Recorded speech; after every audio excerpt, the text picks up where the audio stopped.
Bonjour, je vais vous parler du thé oolong aujourd'hui, un petit peu moins connu que le thé vert et le thé noir. Le thé oolong, qu'on appelle aussi le thé bleu, est un thé partiellement oxydé.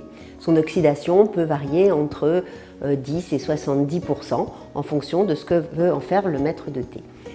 Le thé oolong a la particularité d'être un peu le thé du bonheur, le thé doudou.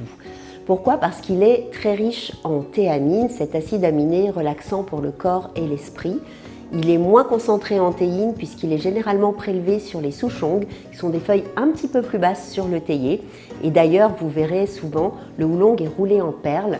Et ceux que nous avons chez Asteya Bayalia sont tous roulés en perles. Et c'est un bonheur de voir ces feuilles entières se dérouler lorsqu'on a fait son infusion.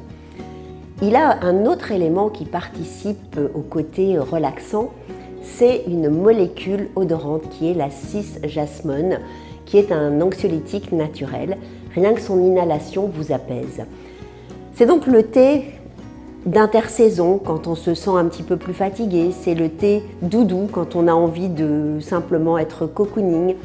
Il existe au naturel, en tiguanine par exemple dans notre gamme, mais on le trouve aussi parfumé avec différents fruits et fleurs.